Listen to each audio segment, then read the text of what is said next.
ವಿಶ್ವಾಮಿತ್ರನ ವಾನರ ಮುಖ ನಿವೃತ್ತಿ. ದೇವತೆಗಳು ಪರಮಾತ್ಮನನ್ನು ಭಕ್ತಿಯಿಂದ ಸ್ತೋತ್ರ ಮಾಡಿದರು. ಜಗನ್ನಾಟಕ ಸೂತ್ರಧಾರಿಯಾದ ಶ್ರೀಹರಿಯೇ, ನಿನ್ನನ್ನು ಬಲ್ಲವರು ಎಲ್ಲೋ ಕೆಲವರು, ಎಲ್ಲರೂ ನಿನ್ನ ಮಹಿಮೆ ನರಿಯಲಾರರು. ಪರಮಾತ್ಮನೇ, ನಿನಗೆ ನಮ್ಮ ನಮಸ್ಕಾರ. ಸೃಷ್ಟಿಕರ್ತನೂ ಸ್ಥಿತಿಕಾರನೂ ಲಯಕರ್ತನೂ ಎಲ್ಲವೂ ನೀನೇ ಆಗಿರುವೆ. ಭೃಗು ಋಷಿಯೇ ಆದಿಯಾಗಿ ತ್ರಿಮೂರ್ತಿಗಳಲ್ಲಿ ನಿನ್ನನ್ನು ಸರ್ವಶ್ರೇಷ್ಠ ಎಂದು ಮನಗೊಂಡು ತಾವು ಮಾಡುವ ಯಾಗಗಳ ಫಲವನ್ನು ನಿನಗೆ ಅರ್ಪಿಸುತ್ತಿರುವರು. ಚತುರ್ವೇದಗಳನ್ನು ಸಲಹಿದ ಮಹಾಮಹಿಮ ನೀನು. ದೇವಾಸುರರಿಗೆ ಯುದ್ಧವಾದಾಗ ಜಗಳವನ್ನು ಸುಲಭವಾಗಿ ಪರಿಹರಿಸಿದ ಧನ್ವಂತರಿ ನೀನು. ನಾವೆಲ್ಲ ನಿಮಿತ್ತ ಮಾತ್ರ. ನಮ್ಮ ಆಗು ಹೋಗುಗಳಿಗೆಲ್ಲ ನೀನೇ ಆಗಿರುವೆ. ನೀನು ಭಯವನ್ನುಂಟು ಮಾಡಿಸುವಂತೆ ಭಯವನ್ನು ಹೋಗಲಾಡಿಸುವವನೂ ಆಗಿರುವೆ. ಮೂಢರು, ಮದಾಂಧರು, ಅಹಂಕಾರಿಗಳು, ಲೋಭಿಗಳು, ರಾಕ್ಷಸರು, ರಜೋಗುಣದಿಂದ ಮೆರೆಯುವರು ನಿನ್ನನ್ನು ಅರಿಯಲಾರರು. ಜಗದ್ದೋದ್ಧಾರನಾದ ನೀನು ಅಣುವಿನಲ್ಲಿ ಅಣುವಾಗಿಯೂ ಮಹತ್ತಿನಲ್ಲಿ ಮಹತ್ವವಾಗಿಯೂ ಇರುವೆ. ನಿಗಮಗೋಚರನೂ ನೀನು, ಅಪ್ರಮೇಯನೂ ನೀನು. ಕ್ಷೀರಾಬ್ಧಿ ಶಯನನೂ ಕ್ಷಾರಾಬ್ಧಿ ಬಂಧನನೂ ಧನ್ಯಚರಿತನೂ ಗಣ್ಯ ಪವಿತ್ರನೂ ಆಗಿರುವೆ. ಸರಸಿಜೋದ್ಭವನಾದ ನೀನು ಗಂಗಾಜನಕನಾಗಿ ಪರಮ ಪಾವನನಾಗಿರುವೆ. ಲಾವಣ್ಯದಲ್ಲಿ ನಿನ್ನನ್ನು ಮೀರಿಸುವರುಂಟೆ. ನೀನು ಆದಿಶೇಷನನ್ನೇ ಹಾಸಿಗೆಯನ್ನಾಗಿ ಮಾಡಿಕೊಂಡಿರುವೆ. ಗರುಡ ನಿನ್ನ ವಾಹನ. ನಿನ್ನ ಭಕ್ತ ಕೋಟಿಯ ಕುರಿತು ಎಷ್ಟು ಹೇಳಿದರೂ ಸಾಲದು. ಪ್ರಹ್ಲಾದ, ಧ್ರುವಕುಮಾರ, ಬಲಿ ಮಹಾರಾಜ, ಅಂಬರೀಷ ಮೊದಲಾದವರು ನಿನ್ನನ್ನು ಸದಾ ಸ್ತುತಿಸುವರು. ಮುನಿಗಳು ತಮ್ಮ ತಪೋಬಲದಿಂದ ನಿನ್ನನ್ನು ತಮ್ಮ ಹೃದಯಗಳಲ್ಲಿ ಇಟ್ಟುಕೊಂಡಿರುವವರು. ನಿನ್ನನ್ನು ನೆನೆಸಿದ ನಿಮಿಷ ಯಾವಾಗಲೂ ಹರುಷ. ಶುಭಮಂಗಳ ಶಂಕರಚಕ್ರಧರ ಶ್ರೀ ಗೋವಿಂದ, ಪಂಕಜಲೋಚನ, ಪೂರ್ಣಾನಂದ, ಖಗಪತಿ ವಾಹನ, ಜಗದ ಆಧಾರ ನೀನೇ. ಅನಾಥ ಬಂಧು, ಕಾರುಣ್ಯ ಸಿಂಧು, ಕರುಣಿಸುವವನಾಗು. ಪರಮಾತ್ಮ, ನಾವು ಅನಾಥರಾಗಿದ್ದೇವೆ. ದೇವಲೋಕದಲ್ಲಿ ದೇವೇಂದ್ರನು ಕಳೆದ 12 ವರ್ಷಗಳಿಂದಲೂ ಇಲ್ಲ. ಇದೇ ಸಮಯ ಕಾದಿದ್ದು ಅಸುರರು ನಮ್ಮ ಲೋಕಕ್ಕೆ ಮುತ್ತಿ ಶಾಂತಿಗೆ ಭಂಗ ತಂದಿರುವರು. ನಾವು ದೇವೇಂದ್ರನನ್ನು ಹುಡುಕಿಕೊಂಡು ಇಲ್ಲಿಗೆ ಬಂದೆವು. ಇಂದ್ರನು ಇರುವನೋ ಇಲ್ಲವೋ ಅಥವಾ ಎಲ್ಲಿರುವನೋ ತಿಳಿಯದಾಗಿದೆ. ನಮಗೆ ನೀನೇ ದಿಕ್ಕು. ನಮ್ಮನ್ನು ಬೇಗ ಸುರಲೋಕಕ್ಕೆ ಮುಟ್ಟುವಂತೆ ಮಾಡು. ಇಲ್ಲದಿದ್ದರೆ ನಮಗೆ ಒಬ್ಬ ಒಡೆಯನನ್ನು ಹೇಳು. ಕಾಪಾಡು ಸ್ವಾಮಿ ಎಂದು ಪ್ರಾರ್ಥಿಸಿದರು. ದೇವತೆಗಳ ಸಮಸ್ಯೆ ಏನೆಂದು ತಿಳಿದ ಪರಮಾತ್ಮನು ಅವರಿಗೆ ಉತ್ತರಿಸುತ್ತಾ, ದೇವತೆಗಳೇ, ನಿಮ್ಮ ಒಡೆಯನಾದ ದೇವೇಂದ್ರನು ಕತ್ತೆಯ ಮುಖ ತಾಳಿ ಪರ್ವತವೊಂದರ ಗುಹೆಯಲ್ಲಿ ನಿಗೂಢವಾಗಿ ಉಳಿದುಕೊಂಡಿದ್ದಾನೆ.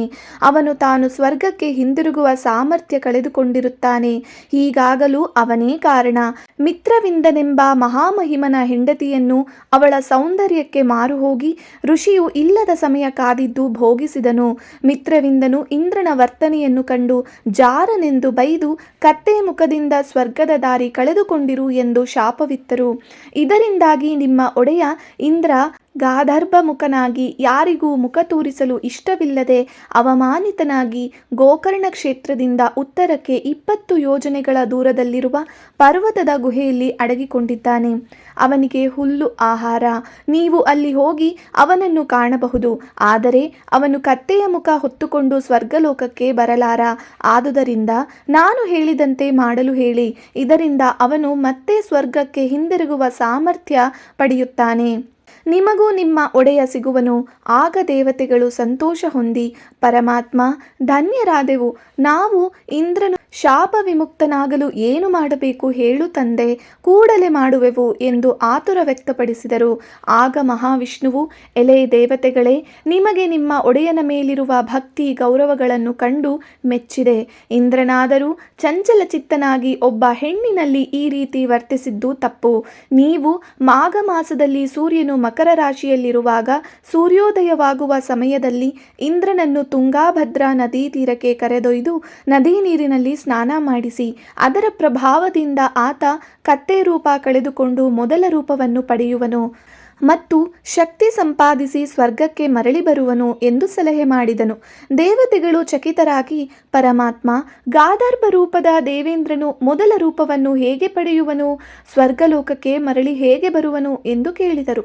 ಶ್ರೀಹರಿಯು, ದೇವತೆಗಳೇ, ಮಾಘ ಮಾಸದಲ್ಲಿ ಮಾಘ ಸ್ನಾನ ಮಾಡಿದವನ ಎಲ್ಲ ಪಾಪಗಳು ನಾಶವಾಗುತ್ತದೆ. ಆದುದರಿಂದ ಇಂದ್ರನು ಪಾಪಮುಕ್ತನಾಗಿ ತನ್ನ ಕತ್ತೆ ರೂಪ ಕಳೆದುಕೊಂಡು ಮೊದಲಿನಂತಾಗುವನು. ನಿಮ್ಮ ಅನುಮಾನ ಪರಿಹಾರಕ್ಕಾಗಿ ವಿಶ್ವಾಮಿತ್ರ ಮಹರ್ಷಿಯ ಕತೆ ಹೇಳುವೆನು ಕೇಳಿ. ಹಿಂದೆ ವಿಶ್ವಾಮಿತ್ರನೆಂಬ ಮುನಿವರರಿದ್ದರು. ಅವರೊಮ್ಮೆ ಪವಿತ್ರ ಕ್ಷೇತ್ರಗಳನ್ನು ಸಂದರ್ಶಿಸುತ್ತಾ ಬರುತ್ತಿರಬೇಕಾದರೆ ಗಂಗಾ ನದಿ ತೀರದಲ್ಲಿ ಒಬ್ಬ ಗಂಧರ್ವ ಸ್ತ್ರೀಯನ್ನು ನೋಡಿದರು. ಅವಳು ಸುಂದರಿಯೂ ಲಾವಣ್ಯವತಿಯೂ ಆಗಿದ್ದಳು. ವಿಶ್ವಾಮಿತ್ರರು ಅವಳಿಂದ ಆಕರ್ಷಿತರಾದರು. ವಿಶ್ವಾಮಿತ್ರರಾದರೋ ಗಂಗಾ ಸ್ನಾನಕ್ಕೆ ಅಲ್ಲಿಗೆ ಬಂದಿದ್ದರು. ಆ ಸ್ತ್ರೀಯು ಮಾಘ ಮಾಸ ಸ್ನಾನದ ವಿಷಯದಲ್ಲಿ ಉಪೇಕ್ಷೆ ತಾಳಿ ಕೇವಲ ತನ್ನ ಪತಿಯ ಬಲವಂತದಿಂದ ಅಲ್ಲಿಗೆ ಬಂದಿದ್ದಳು. ಆದರೆ ಅವಳು ಚಳಿಯಾಗುತ್ತಿದೆ ಎಂದು ಮಾಘಸ್ನಾನ ಮಾಡಲಿಲ್ಲ. ಉಳಿದ ಗಂಧರ್ವರು ಅವಳನ್ನು ಅಲ್ಲಿಯೇ ಬಿಟ್ಟು ತಾವು ಸ್ನಾನ ಮಾಡಿ ಹೊರಟು ಹೋಗಿದ್ದರು. ಇದೀಗ ವಿಶ್ವಾಮಿತ್ರ ಮುನಿಯು ಅವಳನ್ನು ಕಂಡು ಕಾಮೋತ್ತೇಜಿತರಾದರು. ಅವರು ಅವಳನ್ನು ಸಮೀಪಿಸಿ, ಎಲೆ ಚೆಲುವೆಯೇ, ನೀನು ಒಂಟಿಯಾಗಿ ಗಂಗಾ ತೀರದ ಅರಣ್ಯದಲ್ಲಿ ಸಂಚರಿಸುತ್ತಿರುವೆ. ನೀನು ಯಾರು? ನಿನಗೆ ಹೆದರಿಕೆಯಾಗುವುದಿಲ್ಲವೇ? ನಿನ್ನ ಸೌಂದರ್ಯಕ್ಕೆ ನಾನು ಮಾರು ಹೋಗಿದ್ದೇನೆ. ನೀನು ಒಬ್ಬಳೇ ಇದ್ದಿ, ನಾನು ಒಬ್ಬನೇ ಇದ್ದೇನೆ ಎನ್ನುತ್ತಾ ಅವಳನ್ನು ಗಟ್ಟಿಯಾಗಿ ತಬ್ಬಿಕೊಂಡು ಭೋಗಿಸಿದರು. ವಿಶ್ವಾಮಿತ್ರರಿಗೆ ಬಳಿಕ ತಾನು ಎಂತಹ ತಪ್ಪು ಮಾಡಿದೆ ಎನಿಸಿತು. ಅವರಲ್ಲಿ ವಿವೇಕ ಉದಯಿಸಿತು. ಅಯ್ಯೋ, ಎಂತಹ ತಪ್ಪು ಮಾಡಿಬಿಟ್ಟೆ. ನಾನು ಹೇಳಿ ಕೇಳಿ ಮುನಿ, ಎಲ್ಲವನ್ನೂ ತೊರೆದು ಸನ್ಯಾಸಿಯಾಗಿ ಇರಬೇಕಾದವನು. ನನ್ನಲ್ಲಿ ಕಾಮೋದಯವಾಯಿತಲ್ಲ, ಮೋಹವಶನಾಗಿ ವಿವೇಕ ಕಳೆದುಕೊಂಡೆನಲ್ಲ ಎಂದು ಪಶ್ಚಾತ್ತಾಪ ಪಟ್ಟು ಗಂಗಾ ಸ್ನಾನ ಮಾಡಲು ಧಾವಿಸಿದರು.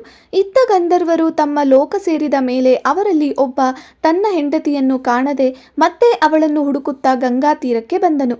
ಹೆಂಡತಿ ವಿಶ್ವಾಮಿತ್ರನೊಡನೆ ಕೂಡಿದುದನ್ನು ಕಂಡು ಗಗನ ಮಾರ್ಗದಿಂದ ಕೆಳಗಿಳಿದು ಬಂದು ಗಂಗಾ ತೀರವನ್ನು ಸಮೀಪಿಸುತ್ತಿದ್ದ ವಿಶ್ವಾಮಿತ್ರರಿಗೆ ವಾನರ ಮುಖವನ್ನು ಹೊಂದು ಎಂದು ಶಾಪವಿತ್ತನು. ಹೆಂಡತಿಗೆ ಕಲ್ಲಾಗಿ ಬಿದ್ದಿರು ಎಂದು ಶಾಪವಿತ್ತನು. ಬಳಿಕ ತನ್ನ ಲೋಕಕ್ಕೆ ಹಿಂದಿರುಗಿದನು. ಕೇಳಿದಿರಾ? ಇಂದ್ರನಿಗೆ ಕತ್ತೆ ಮುಖವಾದರೆ ಇಲ್ಲಿ ವಿಶ್ವಾಮಿತ್ರರಿಗೆ ಕಪಿಮುಖ. ವಿಶ್ವಾಮಿತ್ರ ಗಂಗಾ ತೀರದಲ್ಲೇ ತನ್ನ ಕಪಿಮೂತಿಯೊಂದಿಗೆ ಇರತೊಡಗಿದರು. ಗಂಧರ್ವ ಸ್ತ್ರೀಯು ಕಲ್ಲಾಗಿ ಬಿದ್ದುಕೊಂಡಳು. 12 ವರ್ಷಗಳು ಕಳೆದವು. ಒಂದು ದಿನ ದೈವ ನಿಯಾಮಕವೋ ಎಂಬಂತೆ ತ್ರಿಲೋಕ ಸಂಚಾರಿಗಳು, ಬ್ರಹ್ಮಮಾನಸ ಪುತ್ರರು, ದಿವ್ಯಜ್ಞಾನಿಗಳು ಆದ ನಾರದರು ಮಹತಿ ವೀಣೆಯನ್ನು ಹಿಡಿದು ನಾರಾಯಣನ ನಾಮಸ್ಮರಣೆ ಮಾಡುತ್ತಾ ಗಂಗಾ ತೀರಕ್ಕೆ ಬಂದರು. ಅಲ್ಲಿ ಕಪಿಮೂತಿಯ ಮುನಿವರರನ್ನು ಕಂಡು ಚಕಿತರಾದರು. ಅವರು ಏನು ನಡೆದಿದೆ ಎಂಬುದನ್ನು ಊಹಿಸಿ ತಿಳಿದರು. ಅಯ್ಯ ವಿಶ್ವಾಮಿತ್ರ, ನೀನು ಎಲ್ಲವನ್ನೂ ತಿಳಿದ ಜ್ಞಾನಿ. ಕಾಮಕ್ಕೆ ವಶನಾಗಿ ಗಂಧರ್ವ ಸ್ತ್ರೀಯಲ್ಲಿ ಅನುರಕ್ತನಾಗಬಹುದೇ? ಇದುವರೆಗೆ ನೀನು ಕೈಗೊಂಡ ತಪಸ್ಸು ಫಲವೆಲ್ಲ ಕರಗಿ ಹೋಯಿತಲ್ಲ. ನೀನು ದೋಷಮುಕ್ತನಾಗಬೇಕಾದರೆ ನಾನು ಹೇಳಿದಂತೆ ಮಾಡು. ಇದೇ ಮಾಘ ಮಾಸದಲ್ಲಿ ಸೂರ್ಯೋದಯವಾಗುತ್ತಿರುವಾಗ ಮಾಘಸ್ನಾನ ಮಾಡು. ಬಳಿಕ ಶ್ರೀಹರಿಯ ಪೂಜೆ ಮಾಡು. ಆಗ ನಿನ್ನ ರೂಪದಿಂದ ನಿವೃತ್ತಿ ಹೊಂದುವೆ ಎಂದರು. ನಾರದರ ಮಾತಿನಂತೆ ವಿಶ್ವಾಮಿತ್ರ ಮುನಿಯು ಮಾಘ ಮಾಸ ಬಂದೊಡನೆ ಸಂಕಲ್ಪ ಮಾಡಿ ಗಂಗಾ ನದಿ ಜಲದಿಂದ ಮಾಘಸ್ನಾನ ಮಾಡಿ ಶ್ರೀಹರಿಯನ್ನಾರಾಧಿಸಿದರು. ಮಾಘ ಸ್ನಾನದ ಫಲದಿಂದ ವಿಶ್ವಾಮಿತ್ರರ ಕಪಿರೂಪ ಹೋಗಿ ಮೊದಲಿನ ಮುಖವು ಒದಗಿತು. ಶಿಲೆಯಾಗಿ ಬಿದ್ದಿದ್ದ ಗಂಗಾಜಲ ಸೋಕಿ ಅವಳು ಮೊದಲಿನ ರೂಪ ಧರಿಸಿದಳು. ಅವಳು ಗಂಗಾ ನದಿ ನೀರಿನಲ್ಲಿ ಸ್ನಾನ ಮಾಡಿ ತನ್ನ ಲೋಕಕ್ಕೆ ಹಿಂದಿರುಗಿದಳು. ವಿಶ್ವಾಮಿತ್ರನು ಪಾಪ ಪರಿಹಾರವಾದೊಡನೆ ತನ್ನ ದಾರಿ ಹಿಡಿದನು.